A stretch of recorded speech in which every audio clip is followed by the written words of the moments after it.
మీ అందరి దృష్టికి వచ్చింది. సో ఆ సమస్య యొక్క గ్రావిటీని గమనించి ఈ సంఘ పెద్దలు గురునాథం గారు, భాగ్యరావు గారు, plus retired judge Ramakrishna sir గారు, సార్ నాగేంద్ర గారు, సో వీళ్ళందరూ కూడా ఈ విషయం చాలా సున్నితమైంది. ఈ బలహీన బడుగు వర్గాల ఆత్మ గౌరవానికి సంబంధించిన ఇష్యూ ఇది. It's not about just lands, భూములు, ఆస్తులు అదొకటే కాదు. ఇక్కడ ఒక ఆదివాసీ స్త్రీని, ఆదివాసీ యొక్క సంసారాన్ని చెరబట్టి వాళ్ళ యొక్క ఈ క్రికెట్ మైండ్లో దీన్ని సెట్ చేశారు అనేది నాకు కూడా ఇప్పుడిప్పుడే సెన్స్ అవుతా ఉంది.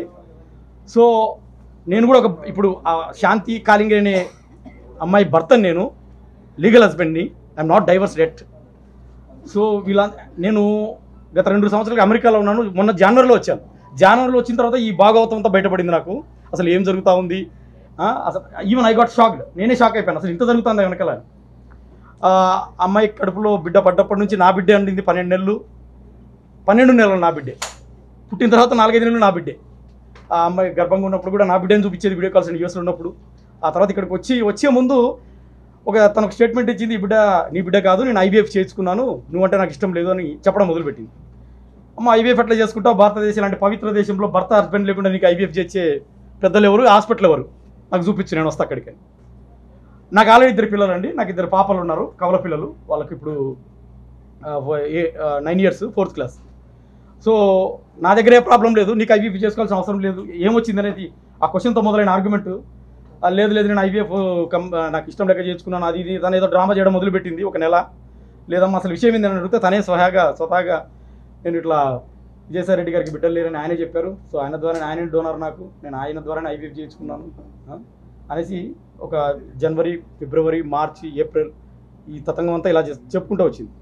సో అంత పెద్ద వ్యక్తిని, నేను సామాన్య నెల జీతగాన్ని, ఆయనేమో పెద్ద మనిషి, పోయి ఆయన గేట్ కూడా టచ్ చేయలేను, ఆయన పోయి డైరెక్ట్గా అడగలేను. సో నేను ఫ్రస్ట్రేషన్, 4-5 నెలలు ఫ్రస్ట్రేషన్లో ఉన్నాను, అసలు దీన్ని ఎలా బయటికి తీసుకురావాలి అని. సరే తల్లి, ఇక నువ్వంటే నాకు ఇష్టం లేదు, నువ్వు ఎవరితోనో ఇది చేసావు, నాకు 2 ఆడపిల్లలు ఉన్నారు, నేను నిన్ను వదిలేసుకుంటా, నాకు న్యాయం చేయి తల్లి, నా పిల్లలకు న్యాయం చేయి, వదిలిచ్చేసుకుంటానని నేను చెప్పడం జరిగింది ఆమెతోటి. సో అదే భాగంగా ఇద్దరు మ్యూచువల్ అనుకున్నాము ఫస్ట్లో. నన్ను కూడా ఆమె చాలా భయపెట్టించి, నువ్వు మ్యూచువల్ పెట్టు, నీకు ఏం లేదు ఇప్పుడు నా దగ్గర, నువ్వంటే నాకు ఇష్టం లేదు కాబట్టి వేరే పడుకొని పిల్లలు కన్నాను, నువ్వంటే నాకు ఇష్టం లేదు కాబట్టి మ్యూచువల్ చేసి పక్కకి వెళ్ళిపోంటుంది. వెళ్ళిపోవడం కాదమ్మా, నాకు 2 ఆడపిల్లలు ఉన్నారు, నా సమస్యకు నువ్వు సమాధానం కనిపెట్టు, సమాధానం చెప్పాల్సింది నువ్వు అని నేను అడిగాను. సో ఇది సార్ జరిగింది. సో ఈ ఫ్రస్ట్రేషన్లో నేను ఆమె ఎక్కడైతే డెలివరీ అయిందో అపోలో హాస్పిటల్ వైజాగ్, అక్కడికి వెళ్ళాను. ఐఎమ్ ద లీగల్ హస్బెండ్, మీరు అక్కడ వైజాగ్ హాస్పిటల్కి వెళ్ళండి. హాస్పిటల్కి వెళ్ళి నేను లీగల్ హస్బెండ్ కాబట్టి వెళ్ళి, అమ్మ పలానా డేట్న పలానా బాబు పుట్టాడని హాస్పిటల్ వాళ్ళు అడుగుతాను. పట్ నా పేరు చూశారు, శాంతి చూశారు, కొట్టి పేరు తీసి డాక్యుమెంట్ ఇచ్చారు. ఫ్రంట్ ఆఫీసర్ నా పేరే ఉంది, I'm the legal husband, Manipati Madan Mohan, husband of Kalingiri Shanti, కాబట్టి డాక్యుమెంట్స్ ఇచ్చారు. లేకపోతే ఇవ్వరు కదా, హస్బెండ్ కాకపోతే ఇవ్వరు కదా. ఎట్లా ఇస్తారు వాళ్ళు? మీరు కావాలంటే డాక్యుమెంటేషన్స్ కూడా ఉన్నాయి, దీంట్లో చూపిస్తాను మీకు, హాస్పిటల్ నుంచి తెచ్చిన ఒరిజినల్ డాక్యుమెంట్స్. నేను హాస్పిటల్లో అంటే నాకు కేసీట్స్ కావాలంటే, కేసీస్లో డీటెయిల్స్ కావాలని అడిగితే అప్పుడు వాళ్ళు 11 గంటలకి రికార్డ్ రూమ్లోకి వెళ్ళి ఒక 4,000 పే చేస్తే మదర్ది, బేబీది సపరేట్ కేసీస్ ఇచ్చారు. ఆ కేసీస్లో చూస్తే ఒక విచిత్రమైన కొత్త పేరు, నేను ఎప్పుడు వినని పేరు కనిపించింది. అది పోతిరెడ్డి సుభాష్ రెడ్డి. ఆయన ఎవరో నాకు తెలియదు. సో ఆయన మీద రీసెర్చ్ చేసి మొదలు పెడితే ఆయన బ్యాక్గ్రౌండ్ జడ్జి రామకృష్ణ గారు సార్ చెప్పినటువంటి ఒక ఇంపార్టెంట్ ఇన్ఫర్మేషన్, ఆ 2 సింక్ అయ్యాయి నాకు. నేను ఐ వాజ్ షాక్డ్. సార్ కూడా నాకు ఈ మధ్య పరిచయం, ఆ యూట్యూబ్లో సార్ కూడా కొన్ని నిజాలు బయట పెట్టడం, అవన్నీ కూడా సింక్ అవుతున్నాయి. పోతిరెడ్డి సుభాష్ పచ్చిగా మరి ఆ సంతకం ఎలా పెట్టాడో నాకు ఇప్పటికీ అర్థం కావట్లేదు. నేను ఆయన మీద అంతా ఇన్వెస్టిగేషన్ తర్వాత ఆయన డైరెక్ట్ ఫోన్ చేసి అడిగాను, పోతిరెడ్డి సుభాష్ గారు మీ మీద మొత్తం ఇన్వెస్టిగేట్ చేసాము, మీరు ఎవరో నాకు తెలుసు, మీరు ఇట్లా అమరావతి హైకోర్టులో GP government leader for revenue Andhra రీజియన్కి గవర్నమెంట్ లీడర్, మీరు ఎవరు, యువర్ ఇది నామినేటెడ్ పోస్ట్, మీరు ఎవరో కాదు, నామినేటెడ్ పోస్టు వైసీపీ పెద్దలు విజయసాయి రెడ్డి గారే మిమ్మల్ని నామినేట్ చేసి పెట్టారు. స్వయాన తనే మేము మీకు ఇచ్చిన వైరల్లో వాయిస్ రికార్డ్లో తనే స్వయంగా చెప్పాడు. వైజాగ్లో గీతం యూనివర్సిటీ ల్యాండ్ కొట్టించడంలో విజయసాయి రెడ్డి గారు నేను 11 నెలలు కలిసి అంతతో కలిసి చేశామనేది తనే చెప్పాడు. సో ఇటువంటి పరిస్థితుల్లో నేను ఆయన అడిగితేనేమో ఆ బిడ్డకు నాకు ఎటువంటి సంబంధం లేదు, నేను కోర్టుకు DNA టెస్ట్ కానీ రెడీ అని ఆయన అంటారు. అదే వైరల్ రికార్డు మీకు ఇచ్చాను. అదే సందర్భంలో శాంతి అంటే ఆయనే నా భర్త అని ఫోటోలు చూపిస్తుంది. నాకేమో ఇక్కడ 2 ఆడపిల్లలు. ఇప్పుడు ఈ సమస్యను అట్లా వదిలేయడానికి లేదు. అది ఈ సమస్యను ఇప్పుడు వదిలేస్తే రేపు 10 ఏళ్ల తర్వాత ఈ సమస్య మహావృక్షమై కూర్చుంటుంది.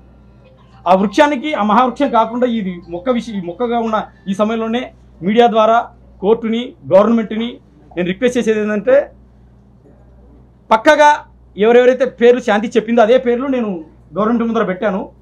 పెద్దలు విజయసాయి రెడ్డి గారు, అదేవిధంగా పోతిరెడ్డి సుభాష్ రెడ్డి గారు, తర్వాత నేను కూడా రెడీ DNA టెస్ట్కు, వీళ్ళందరినీ DNA టెస్ట్కి పిలిపించి, ముఖ్యంగా పసికూన ఆ బాబుకు జస్ట్ ఇప్పుడు సంవత్సరము ఏజ్, మన ఏప్రిల్కి సంవత్సరం అయిపోయి సంవత్సరం 13 నెలలు 3 నెలలు.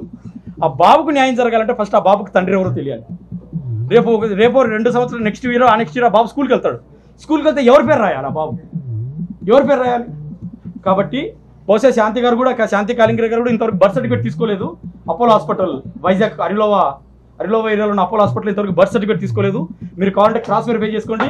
డైరెక్ట్గా శాంతి కాలింగర్ గారిని అడగండి బర్త్ సర్టిఫికేట్ తీసుకున్నారా లేదా అని. ఒకవేళ పోతిరెడ్డి సుభాష్ అయితే బర్త్ సర్టిఫికేట్ తీసుకున్నారా లేదని అడగండి. సమస్య ఇక్కడ ఏంటంటే చాలా సున్నితమైన సమస్య ఇది. నాతో లీగల్ డైవర్స్ తీసుకోలేదు, నాకు 2 ఆడపిల్లలు, అక్కడ చూస్తే ఒక బాబు, అక్కడ చూస్తే ఈ రకరకాల పేర్లు చెప్తా ఉంది. కాబట్టి మీడియా ద్వారా నేను అడిగేది ఏంటంటే ఆ DNA టెస్ట్కు ఎవరైతే పేర్లు ఉందో వాళ్ళందరినీ పిలిపించి పక్కాగా క్లినికల్గా పెటర్నిటీ టెస్ట్ చేసి రిటర్న్లో ఒక డాక్యుమెంట్ ఇస్తే ఈ సమస్యకు ఇది శాశ్వత పరిష్కారం. ఈ బిడ్డకు పలానా తండ్రిని తెలుస్తుంది, నా బిడ్డలకు కూడా విషయం తెలుస్తుంది, శాంతి కూడా క్లియరెన్స్ ఉంటుంది, నాకు కూడా క్లియరెన్స్ ఉంటుంది. ఫ్యూచర్లో వచ్చే కన్ఫ్యూజన్స్ కానీ కాంప్లికేషన్స్ కానీ ఏమీ ఉండవు. రేపు పొద్దున 10 ఏళ్ళ తర్వాత ఆ బాబు నా దగ్గరికి రానికి లేదు, తండ్రి నువ్వే అని. ఎందుకంటే పలానా సర్టిఫికేట్ ఉంటుంది కాబట్టి పలానా తండ్రి తనకు తెలుస్తుంది. సో ఈ కాంప్లికేషన్స్ లేకుండా ఉండాలి అంటే ఇదొకటి చేయండి, ఇదొకటి జరగాలని నేను ఆశిస్తూ ఉన్నా. అదేవిధంగా నేను శాంతి నేను 2013లో పెళ్ళయింది. నాకు 13, 14, 15, 10 ఏళ్ళు 2 పాపలు పుట్టారు. మా మధ్య చిన్న గొడవలు తప్ప విడాకులు తీసుకున్నంతది ఏదీ లేదు. ఆమె ఎందుకో మరి 2016లో నేను ఏదో డాక్యుమెంట్ విడాకులు మీద సంతకాలు పెట్టాను, అదంతా ఇట్ ఇస్ అ బోగస్. అది పక్కా ఫేక్ డాక్యుమెంట్. నేను మీడియా ముందర చాలా ధైర్యంగా చెప్తున్నాను, దాన్ని కావాలంటే ఫోరెన్సిక్ డిపార్ట్మెంట్ పంపించండి. అది ఫేక్ డాక్యుమెంట్.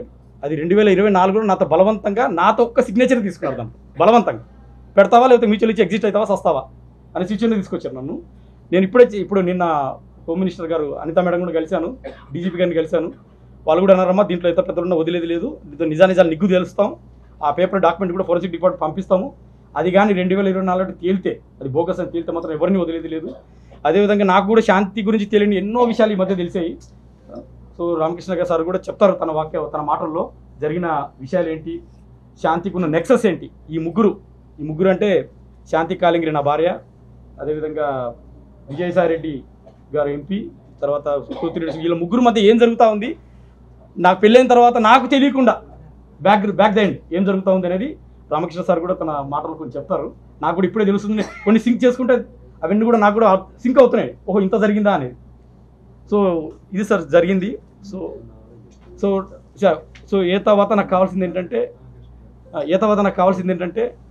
ఆ బాబుకు తండ్రి ఎవరో DNA టెస్ట్ ద్వారా నేను ఎవరి పేర్లు అయితే పెట్టానో వాళ్ళని కోర్టు ద్వారా పిలిపించి ఆ DNA టెస్ట్ చేయించి బాబుకు తండ్రిని, నాకు రిలీఫు, శాంతికి రిలీఫు. ఇంత పెద్ద ఆటలో నలిగిపోతుంది ఇద్దరమేనండి, శాంతి నేనే భయంకరంగా నలిగిపోతా ఉన్నాం. రోడ్డు మీదకి వచ్చాము, నలిగిపోతా ఉన్నాం, సమస్య పెద్దగా అవుతా ఉంది. ఆ పోతిరెడ్డి సుభాష్ అనే వ్యక్తి అజ్ఞాతంలో ఉన్నాడు. ఇంత గొడవ జరుగుతూ ఉంది, 4-5 రోజులు అతను బయట లేడు. ఎందుకు అజ్ఞాతంలోకి వెళ్ళాడో అర్థం కావట్లేదు. మీడియా ద్వారా మిమ్మల్ని అడుగుతున్నాను, మీరే ఫోర్స్ చేయండి, అతను అజ్ఞాతంలోకి ఎందుకు వెళ్ళాడు, వాట్ ఈస్ ద రీజన్? దాని వెనకాల ఏమైనా ఎజెండా ఉందా? ఇంకా ఏమైనా గుడి పుటాలు ఏమైనా ఉన్నాయా? శాంతి నా భర్త తన అన్నప్పుడు అవునమ్మా తప్ప అయిపోయిందని బయటకు వచ్చి come front and prove his integrity. So అతను కూడా ఆల్రెడీ పెళ్ళి అయింది. నాకు తెలిసిన ఇన్ఫర్మేషన్లో, నేను తీసుకున్న ఇన్వెస్టిగేషన్లో అతనికి పెళ్ళయింది, భార్య ఉంది, 9th క్లాస్ కూతురు ఉంది, హైదరాబాద్లో అక్కడ రవీంద్రబాద్ అక్కడ ఉంటారు వాళ్ళు. సో నేను అనేది ఒకటే క్వశ్చన్, ఇప్పుడు అతను అజ్ఞాతంలోకి ఎందుకు వెళ్ళాడు? ఒకవేళ విజయసాయి రెడ్డి గారు పెద్దలు, నా తండ్రి వయసు ఉన్నటువంటి వ్యక్తి, ఒకవేళ నేను అలిగేట్ చేశాను, నాకున్న శాంతి గారు చెప్పింది నేను అలిగేట్ చేశాను. కాబట్టి ఆయన యొక్క నిజాయితీని, ఇంటిగ్రిటీని ప్రూవ్ చేసుకోవడంలో ఏ తప్పు లేదు.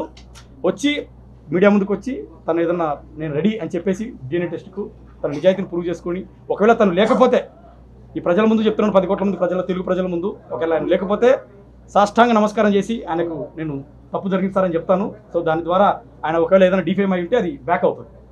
సో నాకు కావాల్సింది ఒకటే, ఆ తండ్రికి బిడ్డెవరు, ఫ్యూచర్లో కాంప్లికేషన్స్ వద్దు నాకు. నేను అది కోర్టు ద్వారా కూడా అడుగుతున్నాను. సో కోర్టు ద్వారా కూడా I'm going to send a summons to all the people. So ఇది సార్ ఇచ్చినటువంటి ఈ యొక్క ఆపర్చునిటీ. మీరు ప్రజల ముందుకు తీసుకెళ్ళి ప్రజల్లో ఒక ప్లెబిసైట్లో ఒక హీటెడ్ ఆర్గ్యుమెంట్, ఒక హేతుబద్ధమైన ఒక రేషనల్ ఆర్గ్యుమెంట్ చేసి దాని నుంచి ఒక అవుట్కమ్ వస్తే, అవుట్కమ్ మీదనే రేపు కోర్టు కూడా చాలా సెన్సిబుల్గా ఆలోచిస్తుంది. నాకు తెలుసు court always think about the common people interpretation. So మీరందరూ కూడా ప్రజలు ఆలోచించి ఇందులో నిజానిజాలు నిగ్గు తేల్చి నాకు, నా భార్య శాంతికి, నాకు 2 ఆడపిల్లలకు, ఆ బాబుకి కూడా న్యాయం చేస్తారని ఆశిస్తున్నాను.